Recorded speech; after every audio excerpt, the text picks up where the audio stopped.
风起洛阳终于强势开播，小编也是473万在线预约观众的一员。虽然说8点爱奇艺因为技术原因播出延迟，但丝毫不影响大家的观剧热情。市场对于这部剧的高期待，有源于马伯庸 IP 的高度信任，《长安12时辰》的口碑突围在前，也有对黄轩、王一博、宋茜组成的演员阵容的喜爱。实力加流量的搭配向来是一步好棋，它能够成功的搅动岁末的大剧市场吗？赶紧跟着小编一起来看一看吧。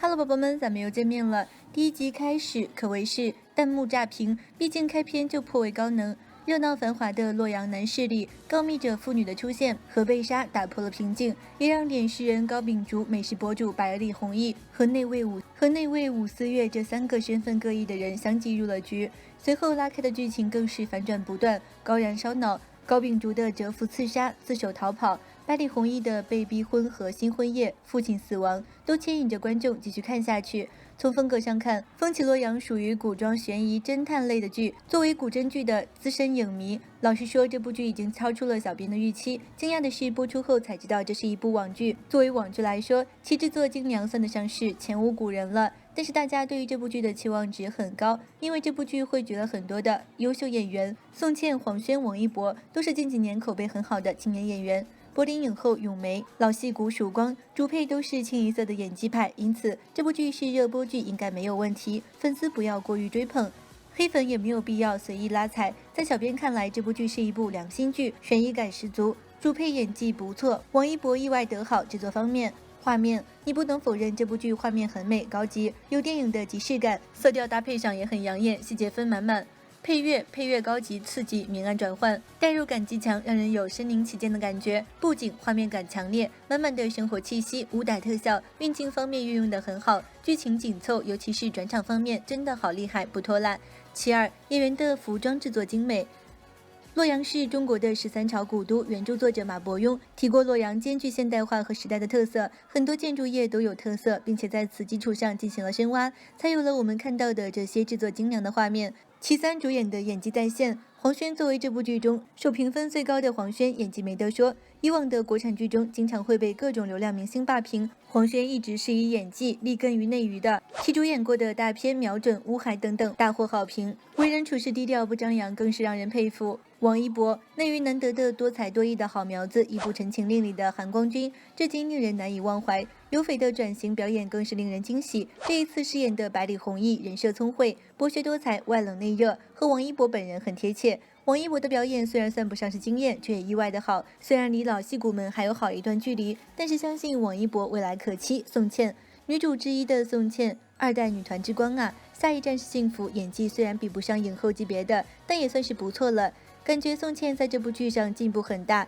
打戏英气飒爽。以宋茜的努力，演技可以再提升一点点，就可以做到1姐了。带有3分玉7分纯的宋轶，在剧中扮演百里弘毅的青梅竹马。宋轶虽然没有拿得出手的好作品，但与其合作的男主名气都不小。胡歌就是其中一位，这一次和王一博首演夫妻，CP 感十足，俊男美女很养眼。紧接着剧情方面，这部剧到底讲了一个什么样的故事呢？虽不像《长安12时辰》大唐反恐24小时那样故事内核中天然具有的紧张刺激感，但风起洛阳同样在故事铺陈中将氛围渲染到了极致。电视剧的开篇是3位主人公的依次登场，脸诗人高秉烛从棺材里醒来，美食品鉴师百里弘毅的出场颇有岁月静好的感觉。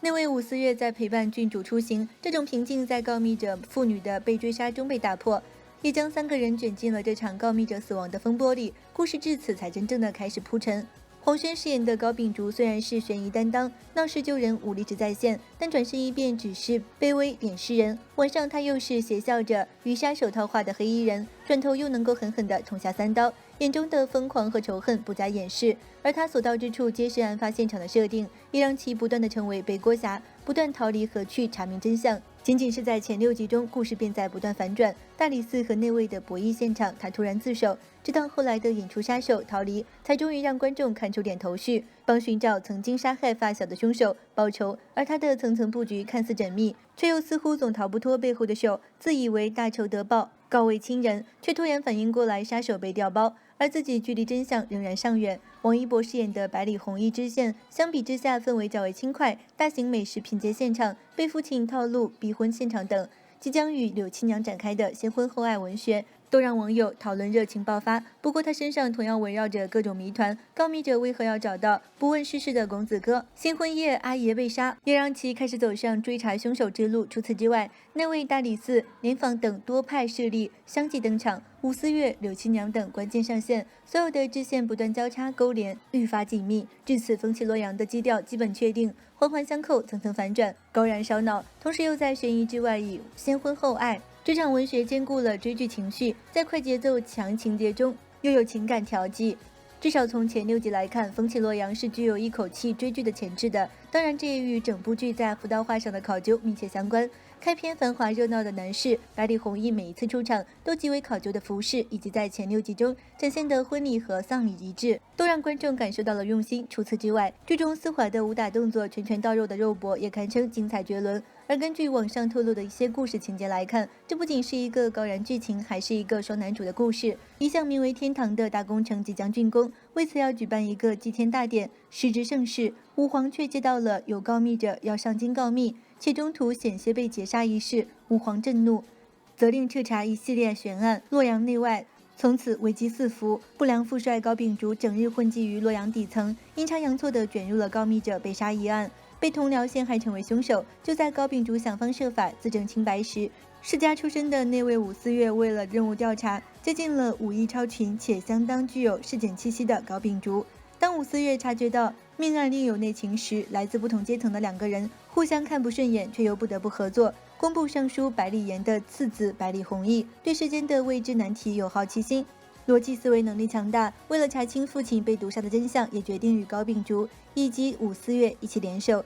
3人追踪着铜矿石的去向，破获了兵部尚书宋良谋反一案，邪教组织春秋道也因此浮出水面。春秋道将伏火雷霆布置在韩家仓，炸毁了天下最大的粮仓。正直的大理寺平氏裴健也因此牺牲，临死留下线索，韩家仓的粮早已被调换。原来春秋道秘密圈养叛军，韩家仓的存粮和供给天堂的铜矿石都被输送给了叛军，意图从城外通过密道潜入洛阳，颠覆皇朝。3人最终挫败了阴谋，与联防一起避免了血染洛水的大悲剧。4月与腐败的家族决裂，以生命的代价实现了正义和自己的理想。而高秉烛和百里弘毅也抛弃了小情小爱和侠义的门第之见，加入了联防，成为了洛阳和大唐盛世的守护者。风起洛阳能讲好千年古都的新故事吗？长安12时辰当初对西安的带动效应究竟有多大呢？数据显示，该剧开播1周，西安旅游热度上涨22%，机票搜索量上涨130%，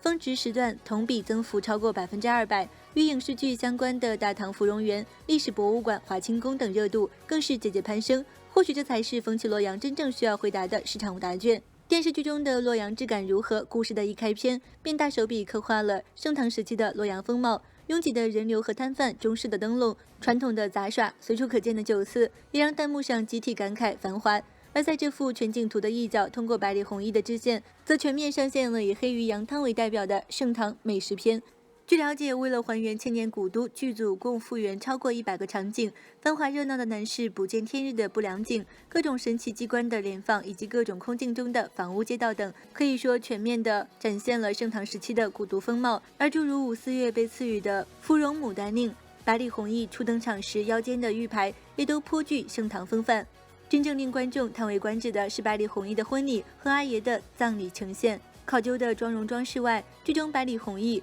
行跪拜礼柳七娘，站立用团扇掩面的细节，也被网友科普是武则天执政时期女子拜而不跪的行为礼仪。而不同于红男绿女的唐朝服饰背后，其实是百里弘毅和柳七娘作为官宦子弟所穿的叫做绝变的便服。这样的呈现背后，不难看见剧方打造文旅 IP 的野心。值得注意的是，作为爱奇艺一鱼多吃模式的最重磅作品，风起洛阳与长安12时辰的路线又是不同的。早在今年6月，爱奇艺就曾与中度集团就风起洛阳 IP 举行签约仪式，约定将在主题酒店、大型沉浸式剧本杀、VR 全感电影3个方向上持续深耕。热播剧带火一座城市在当下越来越常见，但归根结底仍然是优质内容打底的联动效应。虽然风起洛阳将文旅联动效应前置化，但最终所能产生的实际效益仍然是与剧集质量、播出效果紧密勾连的。从这个维度来讲，风起洛阳所承载的社会期待以及它所需要释放的爆款效应，较之其他的剧都要更高。最后由于种种原因，本剧在很大程度上